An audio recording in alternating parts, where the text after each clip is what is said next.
Alright, hello everyone, welcome back to the channel. This of course is another anime reaction video. Today, we're getting into some more Noragami. So far, the start of the season has been a lot more interesting than the start of last season. Obviously, the intrigue of like introducing everything in season 1 was great, but there's some really interesting things going on here in season 2 already, especially with Kugaha, because so far Kugaha is more interesting of a villain in my opinion than Raibo. He was sort of like a pretty short addition to the end of the season to have have a bad guy to fight, so to speak, because mostly it was just, you know, dealing with Yato and Yuki's like relationship, which was great and all. But Raibo seems a bit more intimidating as of right now, especially because they're doing this thing in Noragami that sometimes stories do, where it's like they give the audience the knowledge of, you know, the villain being who they are type thing, but the people, the heroes, so to speak, don't know, and it just leads to all these sort of tense situations, especially with how much like doubt is being seeded among Bishamon's group by Kugaha. It's kind of sad to see, especially what's happening with Kazuma. Like, no, I can already see it now, but I kind of love like the attention they're giving to you know, Bishamon. Bishamon was an interesting addition because on one hand I could probably say that I don't particularly like her because I like Yato, but at the same time I totally sympathize with why she doesn't like Yato, because even though technically we haven't gotten like the full context, we know that Yato, you know, wronged her in the past, and that it's for the most part pretty justified, even though again I do like Yato and I don't want to see him like end up dying like Bishamon wants to kill him and everything. But man, either way, super excited to see what happens next. So without further ado, as always, unless you're new here, there will be links in the description below which will take you to the full-length uncut reaction, so go ahead and follow one of those links for the reaction, then come back to YouTube where you can watch the discussion. Also, if you feel so inclined, I occasionally post updates on this channel as a whole on Twitter. You can follow me. The link will be in the description as well. So without further ado, let's get started with episode 3 of Noragami Aragoto. Okay, so I mentioned it earlier when I was actually watching the episode, but I kind of want to touch on that again. Kugaha is doing a really good job of setting himself up as like as a fucking intimidating villain. You know, villains that are like super strong and can like beat the shit out of the heroes really easily are always intimidating. That'll never not be like an intimidating thing. But even if it's like alongside being super strong, just like the fact that they're like really smart is also even more intimidating, because if they're really smart and they can use their intelligence to manipulate the people to do what he wants them to do while all like remaining like inconspicuous, it's always so interesting and like intimidating to watch.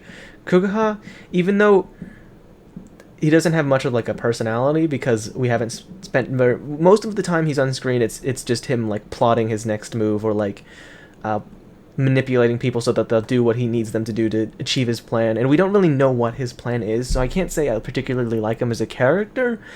But as a villain, he's intimidating. He's doing his job as a villain really well. I'd love to know why he's doing this and like what his end goal is.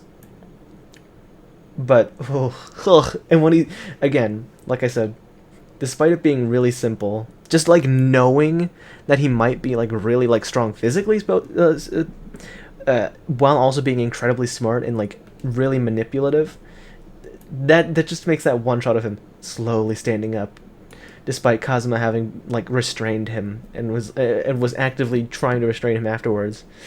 Some of like the tensest shit in this entire series so far. It's crazy how they managed to pull that off.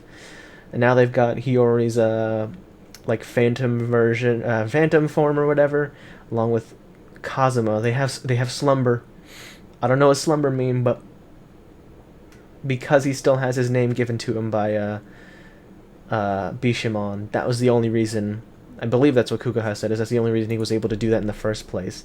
And again, what is your game? Is it the same as Aiha? Are you jealous? Did you used to be the guiding voice, but then you got older or something? I don't know how aging works for Regalia, but then like Kazuma took his place, or took your place as like Bishamon's most trusted like Regalia or whatever. He was closer to her than you were or something.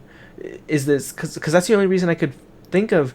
That's why he wants to take down Kazuma so bad, because uh, obviously his plan isn't just about Kazuma, I assume, but the fact that he went out of his way to say, "Oh, it would have been cool if she revoked your name, but it's kind of fine, so I can do this to you." And he had that evil smile on his face, and he had that really evil smile on his face while he was watching Yuki going off on Bishamon, and Kazuma drawing a borderline against Bishamon. Ugh. He, again, it's probably not worth it to go too into and try to figure out what it is exactly Kugaha wants out of all this. But that's my current mindset. Oh God, I don't know what's about to happen, but it's gonna be interesting to see how this all goes down. Especially the thing I'm most curious about is when and how is the majority of the characters in this situation gonna figure out the truth. You know, because obviously we the audience know. Yato and knows to an extent some of what's going on.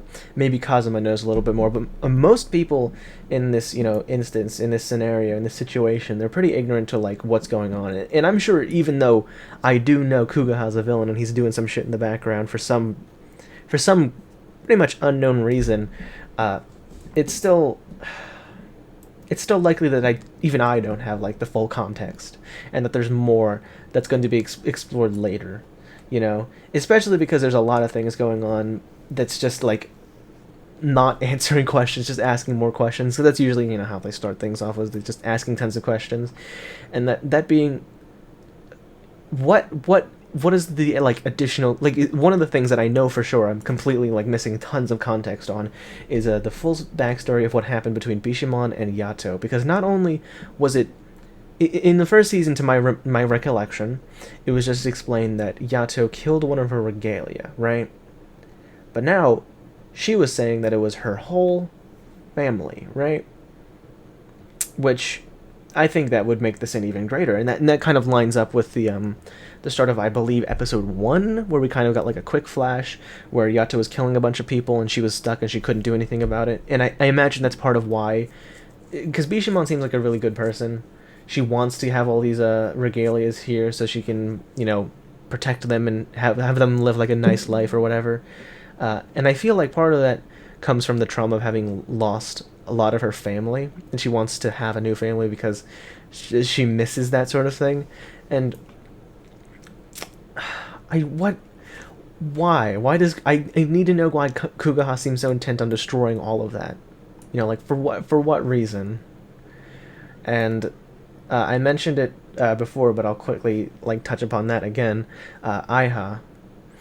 It seems like that may or may not be part of the ongoing themes for the season 2. Is it's an inferiority complex, feeling like you're not good enough, and being forgotten also ties into that, because that seems to be another prominent theme through these few episodes that I've watched so far, namely Suzuha. He was forgotten by somebody he was getting close to.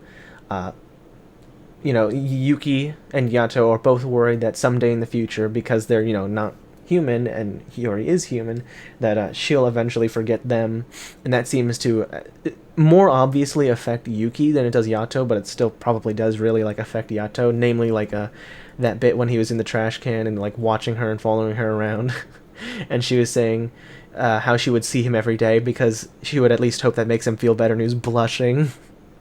I'm not going to forget you.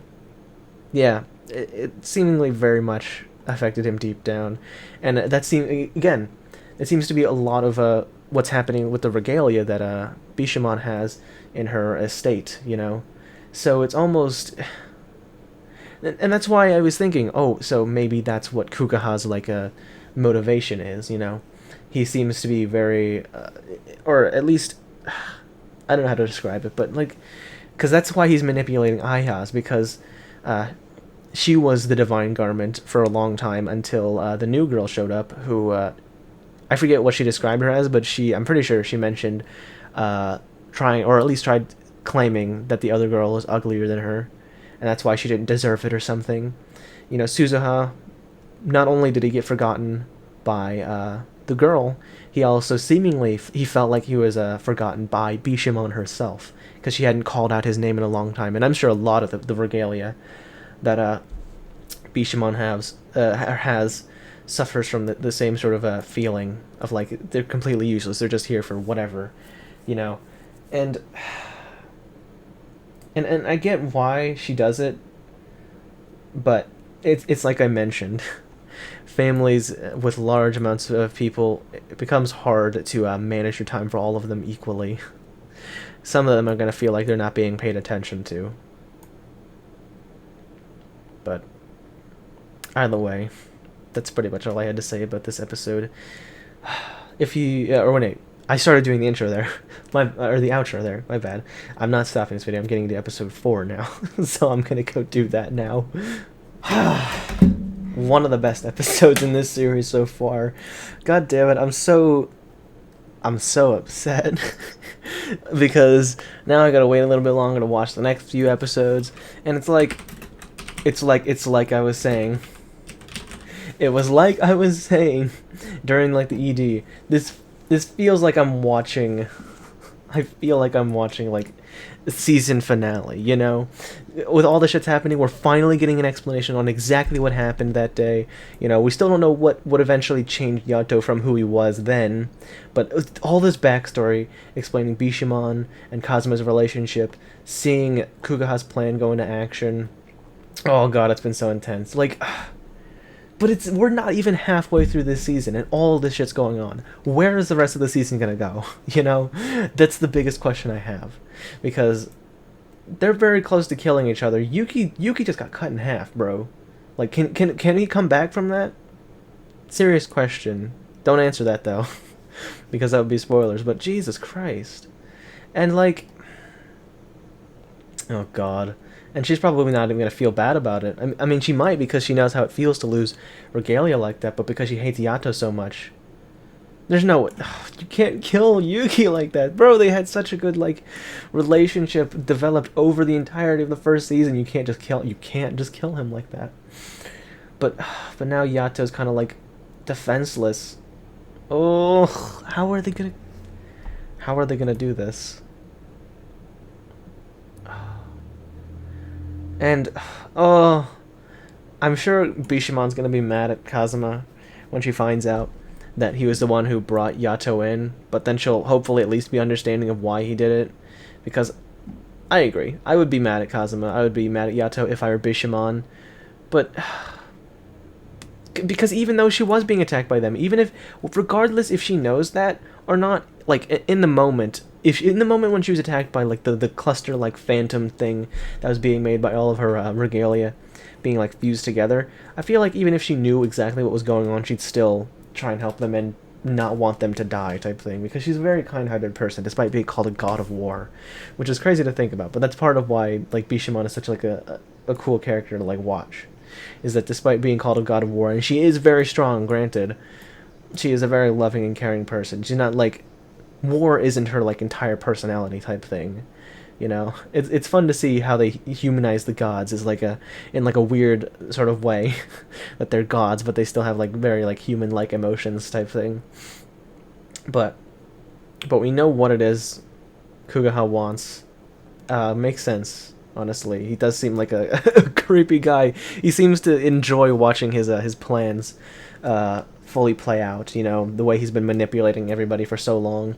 Finally, that's, like, paying off. It seems like he's, like, really into that sort of thing, and I don't know what it is that caused it, because that's a mystery now, is we don't know what exactly it was that led to the blight corrupting Bishamon, and it was another succession thing, I think. Well, I don't think it was because of succession. We don't know why it happened, but they were mentioning succession among, like, the regalia when they were trying to figure out who did it, and they couldn't find it. They couldn't find it, like they were doing earlier in the season when the same thing was happening again with the corruption on Bishamon, and Kazuma tried to get everybody inspected to see what happened.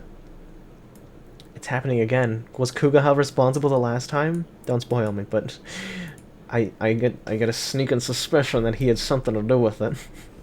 You know?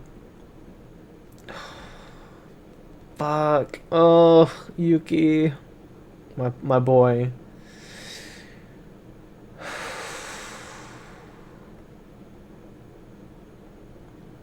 God damn it. That's pretty much all I had to say about this episode. If you enjoyed this video and you watched all to this point, thank you very much for watching. Make sure to hit that like button and subscribe, hit the notification bell so you don't miss a single upload in the future. It also helps me out a lot. Thank you again for watching. Peace.